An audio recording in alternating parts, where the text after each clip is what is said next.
Power often arrives wearing the face of loss. You remember the cold click when they turned, the laugh that didn't reach their eyes, the silence that replaced explanation. They didn't leave you. They exposed you. That moment wasn't abandonment. It was revelation. Betrayal is never loud. It doesn't knock.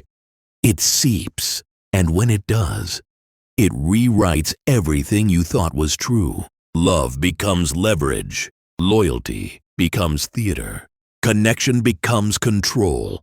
According to Machiavelli, he who trusts without testing is already conquered. Most people respond with grief or rage, but not you. You're here because something broke and something woke. What if the wound was a blueprint? What if the betrayal was the moment you finally saw the machine? This video isn't about revenge. It's not about healing either.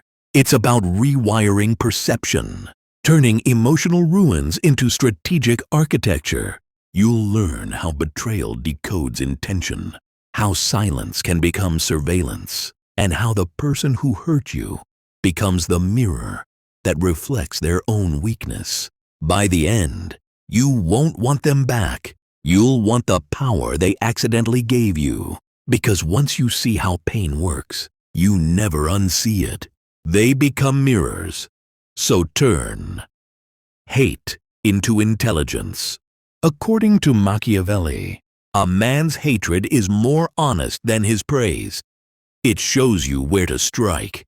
There's something strangely pure about the moment they decide to hate you. The mask slips, the performance ends, and for the first time, they become legible. Their anger, their resentment, their need to be seen. All of it forms a trail, not to who they were, but to what they protect. Here's the truth. Hostility is more revealing than intimacy. Love flatters, rage exposes. What people fear, they attack. What they envy, they criticize. And what they can't control, they try to humiliate. When they turn against you, they stop editing themselves. And in that unguarded performance, they leak data, not by accident, by compulsion. You don't need to argue. You just need to watch, because rage has a rhythm. It simplifies their thinking, reduces their world to one emotional note. And in that reduction, they repeat themselves. They tell you what triggers them. They tell you who they're protecting. And they tell you what they assume about you, which is where their fear lives. Every insult is a reflection. Every accusation is projection. Every snide joke is a nervous test. Will this hurt them? Will this land? Let it land. Let them think it does. That illusion will deepen their confession. Tactic 1. Provoke what you already suspect. Ask a loaded question in public. Smile as they react. Did their eyes dart to someone? Did they speak too fast, too long, too loud? That's the guilt flaring up. The alliance revealing itself. Tactic 2. Leak a subtle slight. Not enough to burn the bridge. Just enough to smoke it. A forgotten invitation. A casual name drop. They'll either confront, avoid, or gossip. Each reaction maps their threat response. Tactic 3. Catalog contradictions. Does their rage match their claimed values?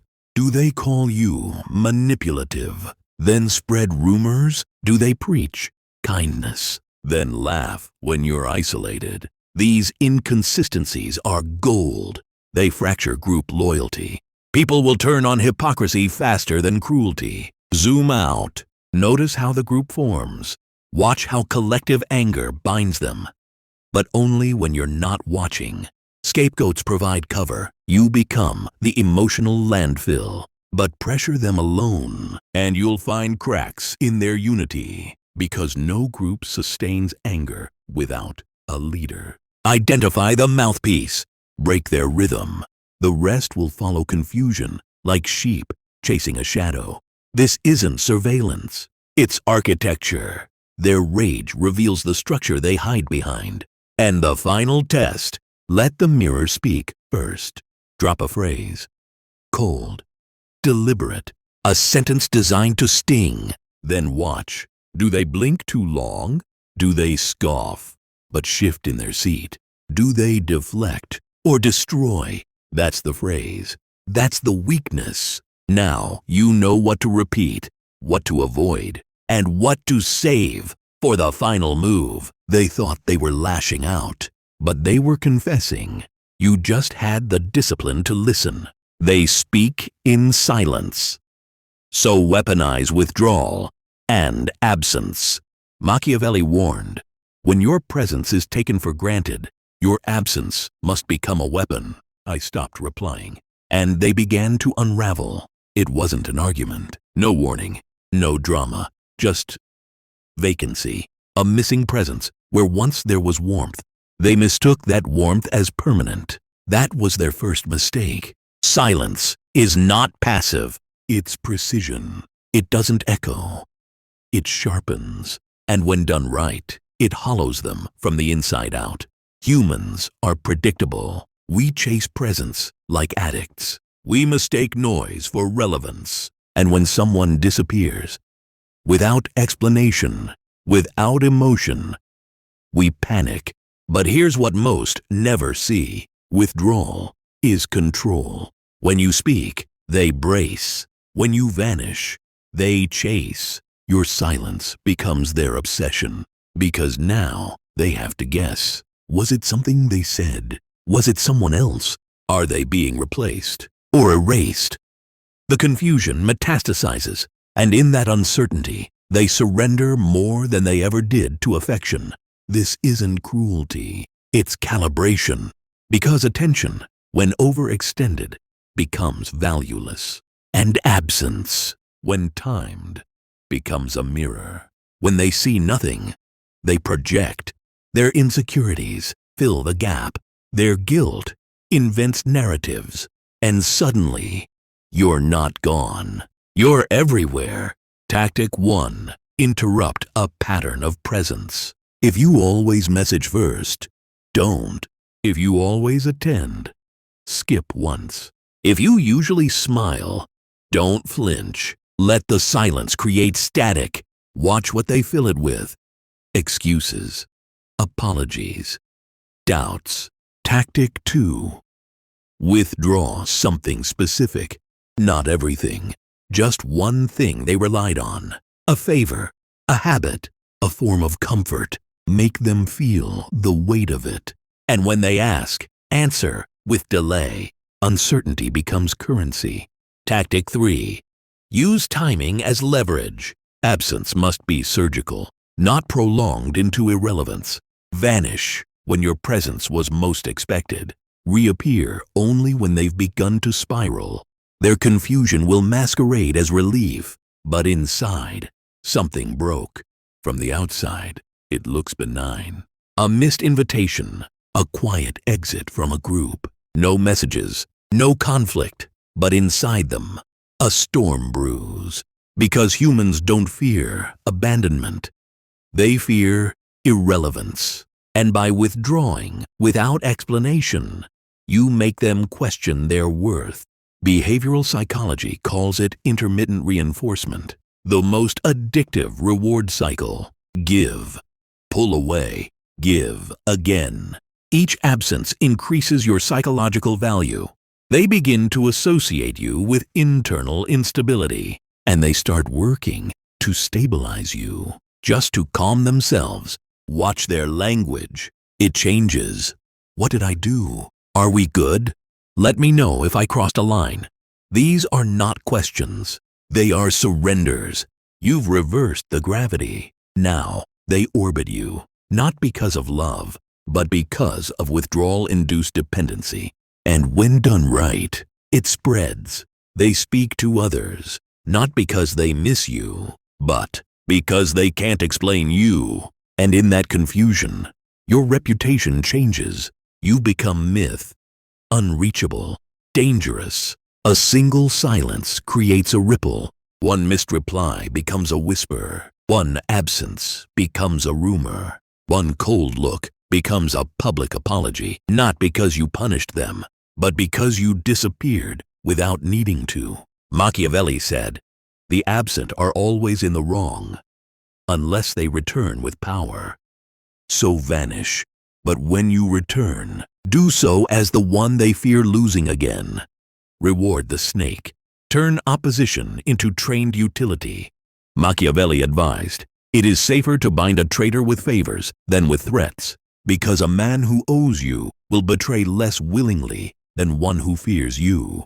Every enemy has a price, but you don't pay it in gold. You pay it in the illusion of autonomy. You don't buy the snake. You feed it. Small doses, in public, just enough to make it stay. Opposition is not permanent. It's transactional. People betray not out of principle, but for position, status, access, recognition.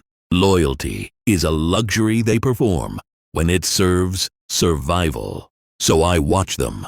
The one who slandered in private, who laughed when I fell. I don't punish. I promote, but not to power, to proximity, close enough to taste opportunity, far enough to know it's not theirs yet. This is not forgiveness. It's architecture. Because when they realize their gain depends on my permission, their rebellion rots. The key is calibrated reward, not flattery, not gifts, not promises. Just one small strategic offering they cannot refuse. A rumor leaked in their favor, a whisper to the right ear, a hand extended in a crowd they thought was hostile. They take it. They tell themselves, it's nothing, but now they owe you a narrative and a debt. Tactic 1. Public relief, private dependency. Give them something they didn't ask for, but only you could grant. Let the audience see it. Their reputation improves. Their name gets cleaner, but they know it wasn't their doing. Now they watch you with a different kind of fear, not of punishment, but of exclusion. Tactic 2. Controlled access to intelligence. Feed them partial truths, timed leaks. Let them feel clever, informed, empowered, but always one step behind. They become addicted to updates, to approvals, to being in the room. That hunger rewires allegiance. Tactic 3. Reward hesitation. Punish boldness subtly. If they try to leap, ignore them. If they stay still, nod. Let them chase the pattern. Let them believe they're deciphering you. Because the moment they think they've cracked your rhythm, they're inside your cage. Behavioral psychology calls it variable reward conditioning. You don't pay every time. You pay unpredictably. The uncertainty keeps them loyal because they can't measure when they've won, so they keep performing. Then you escalate. Let them rescue you. Stage it, of course. A comment made at the right moment. A threat they neutralize for you.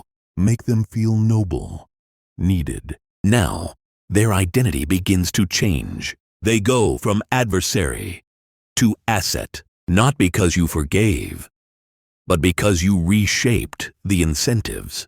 They were never loyal to you. They were loyal to the story you wrote around them. This is not coercion. It's conversion. You don't threaten a snake into obedience. You train it to coil only when you nod. Give them a taste of visibility. Then pull back. Let them feel the cold. When you're absent, they'll crawl closer, not out of affection, but because you control the climate. This tactic is not flashy. It's slow. You'll need silence, patience, timing. Watch their micro-expressions. Do they flinch when others criticize you now? Do they defend? But only when you're not in the room. That's the shift.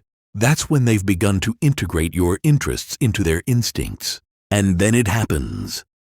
The first real offering. They speak in your defense. It's small, a sentence, a redirection in a crowded space. But it cost them something, a sliver of reputation, a calculated risk. That's not loyalty. That's transformation. Because now, to go against, you would be to go against themselves. You didn't win them over. You rewrote what winning meant. They used to attack you for status. Now, they protect you to keep it. Machiavelli said, "The wise prince makes use of the very stones thrown at him to build his fortress. So reward the snake, not to trust it, but to train it, until it hisses only when you command." Rename their role. Narrative labeling and identity theft. According to Machiavelli, a name repeated with conviction becomes more feared than a sword unsheathed. It doesn't take violence to ruin someone. It takes a word, spoken slowly, repeated softly, until the echo becomes louder than the truth. They called me manipulative once. I didn't deny it. I just smiled, tilted the label slightly, and by the next week, they were asking for advice on how to be more persuasive. Control the story. Control the actor. Most people believe they act from identity. They don't. They act from assigned roles, scripted by the whispers of others. The brave one, the victim, the problem, the leader, the fake, the joke. Assign the role before they define it themselves. That's how you trap them. Because once a label sticks, they either perform it or exhaust themselves trying to escape it. Either path burns them, and both keep you in control. Here's the truth. Narratives don't need to be accurate. They just need to be believable and repeated. People conform faster to judgment than to praise. Because judgment is social, no one wants to be cast out. So when you name them in just the right tone, at just the right moment, the group begins to shift, subtly, then permanently. Tactic 1. Inoculation. Introduce the label before it's weaponized. Not with aggression, with ambiguity. A question, not a statement. Isn't it strange how they always arrive late when eyes are on them? It plants suspicion, and once suspicion exists, everything they do retroactively confirms it. Tactic 2. Amplification. Never repeat the label alone.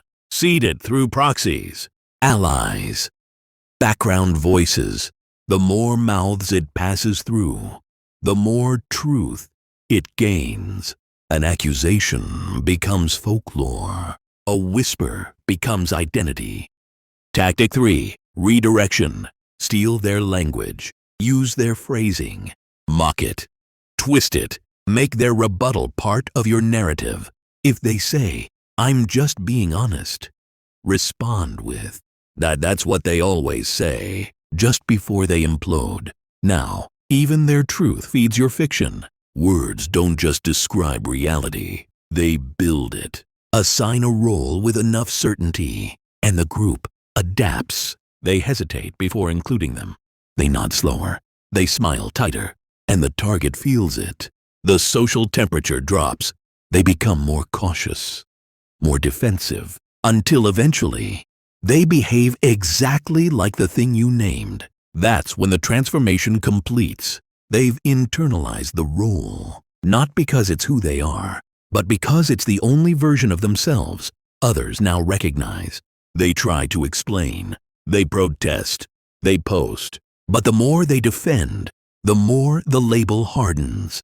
Because defending a name gives it weight, silence makes it fade, reaction makes it real. Machiavelli said, "One controls best, not by force, but by the reality others believe." So whisper once, repeat twice, then step back. The group will finish what you started, and the person you renamed will live inside the name you built. Chains of quiet service. building dependency through small obligations. Machiavelli advised, "A man bound by fear will flee. A man bound by favors will kneel." I helped them, but not too much. Just enough that they remembered. Just enough that it inconvenienced me. Visibly, not because I cared, because I was building something they couldn't see. A chain. Link by link, big debts awaken suspicion. They resist them, but small ones, they accept them with a smile. And in that smile, they lose leverage. Humans crave fairness. They fear the imbalance of unreturned favors. So when I solve a problem, a late-night message, a connection made, a task handled without being asked, they thank me. But inside, they log it, and that ledger becomes a weight. Dependency does not arrive loudly. It slips in through convenience, one shortcut at a time. They begin to delay decisions until I'm consulted. They wait for my input, and when I'm absent, they feel disoriented. Not because I'm powerful, but because I've become necessary. That's the game. Not dominance, not intimidation, but gradual relevance. You don't conquer their will, you replace it. Tactic 1. Structure. Favors with slight inconvenience. Offer help, but at a cost. A short delay, a public effort, a clear trade-off. Let them feel your time is valuable. This way, the favor never feels free. It feels costly. And when someone accepts something costly, they become owned by it. Tactic 2. Alternate between access and scarcity. Be helpful, then vanish. Solve one thing, then let them struggle with the next. This oscillation sharpens their need. It teaches them uncertainty and makes your return feel like relief. Tactic 3. Keep it visible. Never brag, but never hide. Make sure someone sees. Kindness unobserved builds no leverage. A favor witnessed becomes a myth, a moment retold, a reputation shaped. Social psychology calls it commitment consistency. Once someone accepts your help, they feel compelled to act in alignment with that choice. The mind craves coherence, so instead of questioning your motives, they amplify their own gratitude. They begin to justify your presence, defend it, even protect it, and slowly you stop being a helper. You become a fixture, a structural part of how they solve life. Invisible, but irreplaceable. You don't need permission. You don't need praise. You only need patterns. Over time, they consult you before acting. They copy your language. They loop you into decisions that don't concern you. And when that moment comes, the moment where you need something subtle but important, they comply. Not out of fear, not out of manipulation, but because they don't know who they are without your input. Machiavelli said, "Bind a man in steps so small, he mistakes the chain for a choice." And that's what they did. They thought they were grateful, but they were captured, one service at a time. The clean blade, sacrifice, plausible deniability, and the controlled exit. Machiavelli warned, when blood must be spilled, let another hand hold the blade. But be sure it's your will that guides it. I never raised my voice. I never pulled the trigger, but the damage was mine. That's the last layer, not the silence, not the manipulation, but the cleanliness. Power loses shape when it looks messy. The wise don't just win. They exit intact. You let others take the fall, not because they deserve it, but because someone must. A broken alliance, a public scandal, a shift in group loyalty. The blame must land, but never on you. And so, I offer the blade to the crowd. I let it graze skin, never bone, just enough to bleed, just enough to satisfy the ritual of accountability. Here's the truth. People don't want justice. They want closure, and closure only needs a body, not the truth. So give them one. Tactic 1. Design a fall guy narrative. Build a trail that leads away from you. Emails, whispers, suggestions seeded weeks before. Then, when the collapse comes, point to the predictable target. They'll believe it because you prepared them to. Tactic 2.